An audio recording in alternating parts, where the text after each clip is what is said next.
Okay, so I want to consider now kind of two theories of utilitarianism. We've looked at some of the main aspects like pleasure and happiness and the principle of utility, which is kind of core to every version of utilitarianism.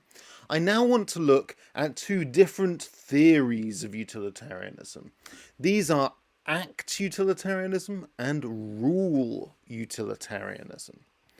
So the key idea here is that you can have different normative theories, different kind of systems for deciding.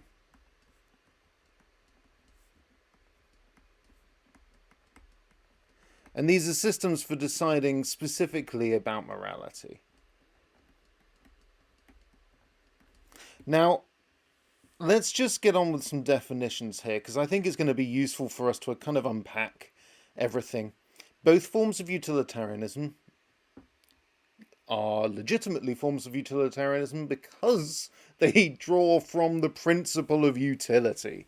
The principle of utility, remember, is the idea that we ought to maximize net benefit. So we ought to do whatever produces the most amount of happiness in any given situation. Now, act utilitarianism says, yes, I'm going to take that principle and apply it to every situation. So I'm going to apply the principle of utility to every situation that I encounter. Now, you may think that sounds like a lot of work, and you'd be right. That's an awful lot of work, and one of the real objections to this, of course, is that I don't have the time to constantly work out the pros and cons, to constantly work out the possible consequences. So there's an amendment, and that amendment is rule utilitarianism. Now, rule utilitarianism says that what I do is I use the principle of utility to generate rules of behavior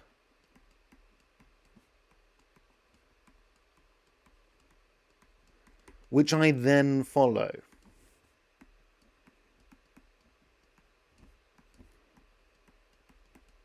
Now, the idea is that these rules of behavior will, generally speaking, though not always, produce the maximal amount of benefit, the maximal amount of happiness. It also saves me an awful lot of time, and I know what everybody else is going to do if, in a hypothetical world, everyone were a utilitarian. I want to go through these in a bit more detail now. Let's just start with act utilitarianism. It's by far the simplest. You literally just apply the principle of utility. Okay? Every action, of course, is moral. Because, why is that? Because every action has consequences. Now that's a problem right off the bat. Because every action has consequences. Every action is moral, which means that you've got to consider every action.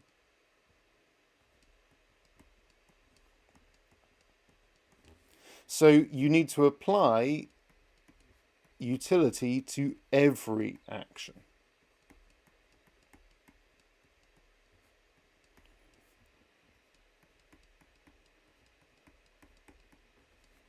Now you can see where this would be useful in, say, governmental ethics or business ethics, because the number of actions you perform in that arena are relatively limited. But when you think about it on a personal level, you've got a lot of applications to make. But everything you see as that machine happiness producing machine, and everything is all about the acts and therefore the outcomes and the percentage of happiness in each and every outcome. Let's look at the alternative. So this is a development. Rule utilitarianism says something really quite radically different. It says that we have the principle of utility, which is to maximize happiness, and that's what makes it a utilitarian theory. But we use that to produce a set of rules, a set of directions that we have to obey, and then we apply those directions in our actions. So the person who really kind of supported this the most was John Stuart Mill. He thought that you could set rules that would make people happy.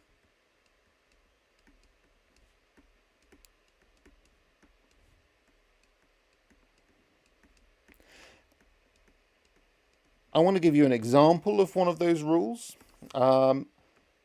So for government, it might be the harm principle. I'm not going to write down what it is because I don't have the space. But the harm principle in government is that you should only make a law against actions that will harm other people. He thought that the result of the harm principle would be that everyone would do kind of what they want as long as it doesn't harm other people. And because people know, individuals know what will make them happy, he thought that society as a whole would therefore be happier because they would all be doing the thing that makes them individually happy. Oops, sorry.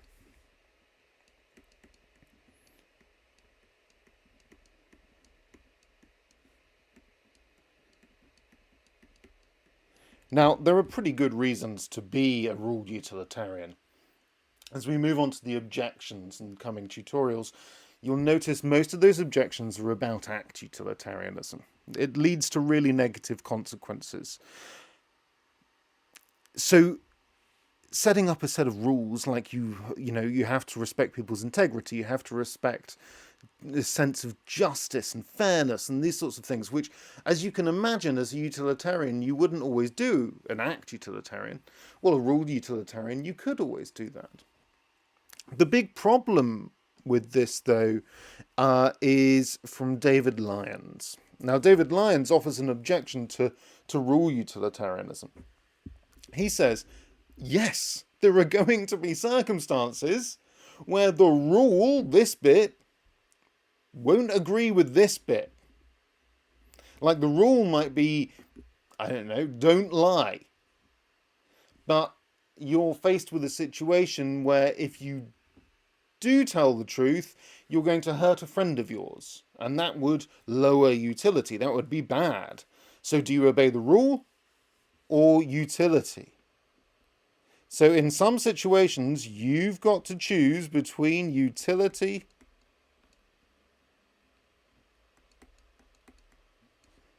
and the rule that you have created as a utilitarian. Now, if you choose the rule, then you're not really a utilitarian anymore. Yes, it may have originally come from that, but now you really just care about rules. You are a deontologist. Like Kant. You believe in rules alone. You are no longer a utilitarian. If, however, you say, oh no, in that situation I would apply the principle of utility, well, then you're not a rule utilitarian, because as soon as your rule breaks the principle of utility, you revert to act utilitarianism. So really, you're still applying the principle of utility in every situation. You are an act utilitarian. So Lyons says, either way, really, rule utilitarianism breaks down into act utilitarianism or not utilitarianism at all.